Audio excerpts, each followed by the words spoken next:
मेरा नाम सोनी है और मेरी उम्र 34 साल है। मैं एक साधारण सी लड़की जो शादी के बाद इस घर में बहू बनकर आई थी। मेरे पति की सरकारी नौकरी थी और वे ज्यादातर शहर में ही रहते थे। महीने में एक दो बार ही घर आते। घर में बस मैं और ससुर जी ही रहते थे। सासू माँ का देहांत हुए कई साल हो चुके थे और अब ससुर जी ही इस घर के मुखिया थे। मेरी शादी को 6 साल हो चुके हैं, लेकिन अभी तक कोई भी संतान नहीं है। शायद इसीलिए क्योंकि मेरे पति मुझे टाइम नहीं देते। मैं उनके टाइम के लिए तरसती हूँ, लेकिन उनको अपनी नौकरी से मतलब है। जो एक औरत को शादी के बाद अपने पति से प्यार चाहिए होता है, उससे मैं अभी तक अधूरी हूँ। फिर सोचती हूँ कि जीवन सही चलाने के लिए अच्छा पैसा भी चाहिए होता है, जो मेरे पति अच्छा खासा कमा रहे हैं। जिंदगी में हर चीज परफेक्ट नहीं होती। मेरी लाइफ भी कुछ ऐसी है। पैसा है लेकिन पति का टाइम नहीं है। ऐसा बिल्कुल भी नहीं है कि हम सिर्फ नौकरी पर निर्भर है। हमारे पास जमीन भी है। मेरे ससुर जी संभालते हैं। मेरे ससुर जी बहुत मेहनती इंसान हैं, मेरी बहुत इज्जत करते हैं। लेकिन पता नहीं क्यों जब भी मैं उन्हें देखती,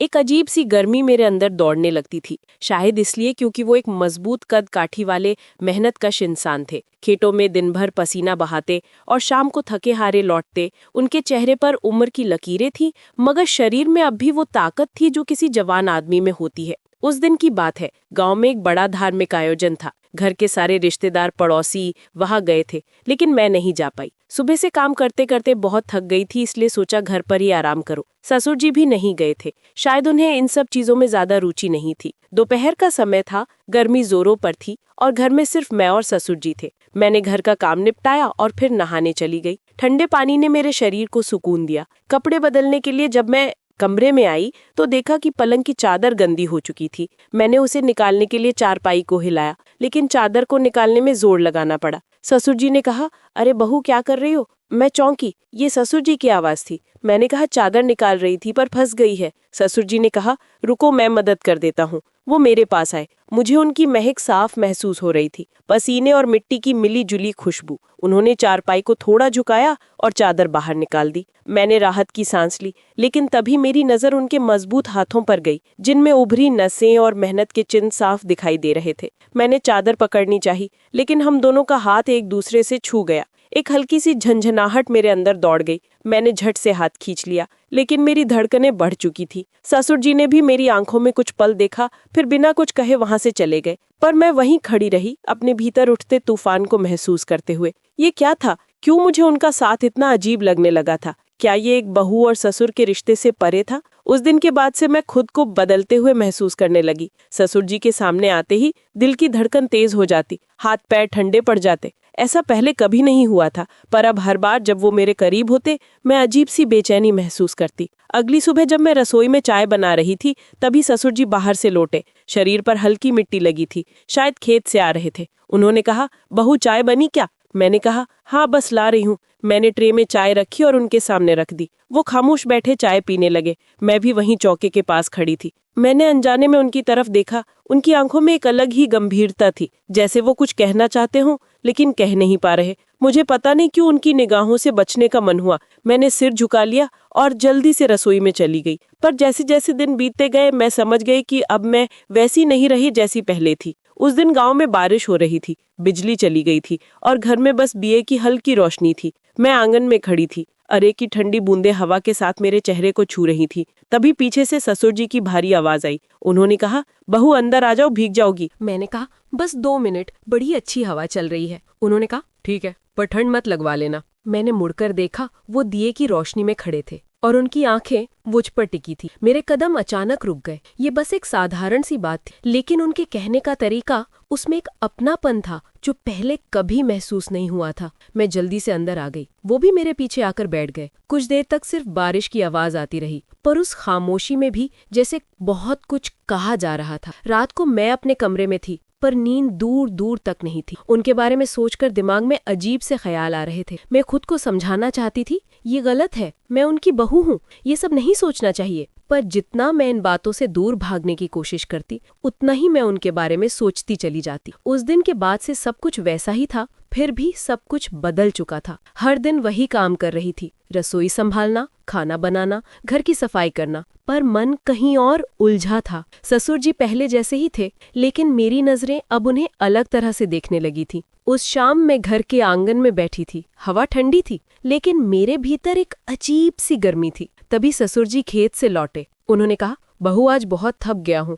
लगता है उम्र हो गई है अब। मैंने कहा, अभी तो आप जवानों से भी ज्यादा ताकत रखते हैं। मेरे मुंह से ये क्या निकल गया? मैं खुद ही चौंक गई। ससुर जी ने मेरी तरफ देखा। उनकी आंखों में हल्की मुस्कान थी, लेकिन कुछ और भी था, जैसे वो मेरे शब्दों के पीछे छुपे भाव को समझ गए हों। उन्होंने कहा, जवानी अब कहाँ रही बहू? मैंने कहा, अगर ताकत और मेहनत को देखा जाए तो आप अब भी किसी जवान से कम नहीं है। मुझे खुद ही समझ नहीं आया कि मैं क्या बोल रही थी। ससुर जी मेरी तरफ कुछ पल देखते रहे, फिर उन्होंने अपनी पगड़ी उतारी और कुर्सी पर रख। पसीने में भीगा हुआ उनका चौड़ा माथा, मजबूत कंधे और वो भारी सांसें। मुझे नहीं पता क्यों, पर मैं नजरें नहीं हटा पाई। कुछ देर तक हम दोनों चुप थे, बस हवा चल रही थी और हमारे बीच अजीब सा सन्नाटा था। फिर उन्होंने अचानक कहा, बहू तुम खुश तो हो ना? मुझे नहीं पता था कि इस सवाल का क्या जवाब दूं। मैंने कहा, जी हाँ, मैं खुश हूँ। लेकिन सच तो ये था कि शादी के 4 साल बाद भी मेरे मन की कुछ इच्छाएं अब तक अधूरी थीं। उन्होंने मेरी आंखों में देखा, जैसे वो मेरी झूठी हाँ को पहचान गए हों, पर उन्होंने कुछ नहीं कहा,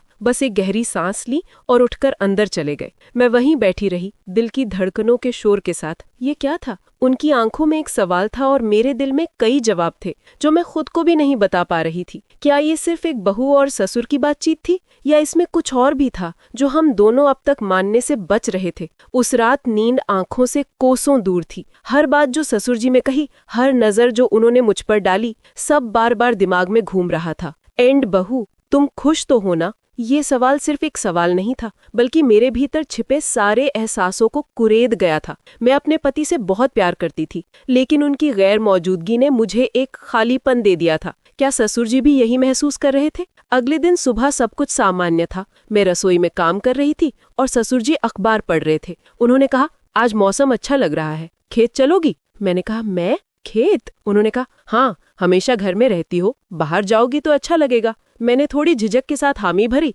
पर भीतर कुछ नया अनुभव करने की चाह भी थी। जब हम खेतों तक पहुंचे तो चारों ओर हरियाली का सागर फैला हुआ था। हवा में मिट्टी की सौंधी खुशबू थी, जो जैसे मन के भीतर उतर रही थी। ठंडी हवा गालों को छूकर गुजर रही थी और मन अचानक बहुत शांत हो गया था। उन्होंने मुस्कुराकर कहा, तुम्हें पता है, तुम्हारी सासू माँ को भी इस जगह से बहुत लगाव था। मैंने हैरानी से कहा, सच? वो हल्का सा मुस्कुराए और पास के एक पुराने पेड़ के नीचे बैठ गए। मैंने भी वहीं पास में अपना दुपट्टा बिछाया और उनके करीब बैठ गई। कुछ देर तक वो पुरानी बातें करते रहे, कैसे उन्होंने अपनी पूरी उम्र इन खेतों की देखभाल में गुजारी, कैसे सासू माँ के जाने के बाद सब कुछ सूना सूना हो गया। उनकी आंखों में बीते वक्त की परछाइयां साफ झलक रही थीं। मैंने धीरे से पूछा, आपको अकेलापन नहीं लगता? उन्होंने गहरी सांस लेकर कहा, अकेलापन तो बहुत होता है, पर अब तो इसकी आदत सी पड़ गई है। उनकी बात मेरे दिल में उतर गई। हवा ठंडी थी, पर भीतर कुछ गरम गरम सा महसूस हो रहा था। मैंने उनकी ओर देखा। वो आसमान की ओर देख रहे थे, जैसे किसी याद में खोए हों। उस पल मुझे एहसास हुआ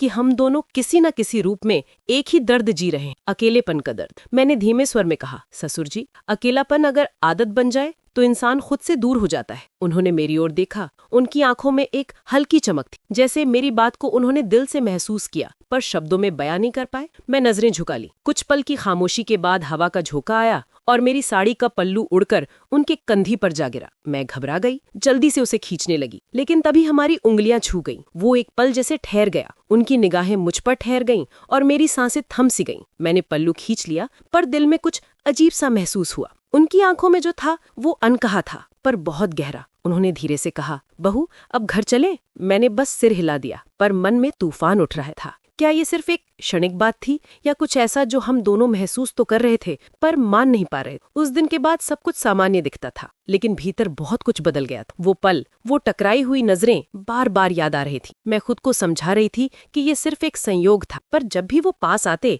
मेरा दिल तेजी से धड़कने लगता। अगले दिन जब मैं आंगन में झाड़ू लगा रही थी तो वो बाहर आए। मैंने नजरें झुका ली, लेकिन महसूस किया कि वो कुछ कहना चाहते हैं। कुछ क्षण की खामोशी के बाद बोले, बहू, आज खेत में हल चलवाना है? चलोगी साथ? मैं थोड़ी चौंकी। खेत? उन्होंने मुस्कुराते हुए कहा, कल तुम्हें अच्छा लगा था ना खेत, तो सोचा आज का काम भी दिखा दूं। मैंने सिर हिला दिया, पर मन में फिर वही अजीब सी बेचैनी थी। सूरज ढलने को था, हवा में ठंडक थी और मिट्टी में नमी। वो बैलों को हाँक रहे थे और मैं दूर से देख रही थी। उनकी मेहनत, उनकी लगन, सब कुछ मन में आदर जगाने वाला था। कुछ देर बाद वो मेरे पास आए, माथे का पसीना पूंछते हुए बोले, थक गई? मैंने कहा, नहीं, पर आपको देखकर लगता है कि आप थक गए हैं। वो मुस्कुराए, फिर कुएं की ओर बढ़े और पानी निकालने लगे। मैं आगे बढ़ी। मैं मदद करूं? उन्होंने मेरी ओर देखा और बोले, अगर तुम्हारे हाथों से परोसा पानी मिल जाए तो थकान भी ताकत बन जाएगी। मेरे हाथ कांप गए। ये मजाक था या कुछ और? समझ नहीं पाई। मैंने जल्दी से पानी बढ़ाया और खुद को संभाला। घर लौटते वक्त मैं बस सोचती रही,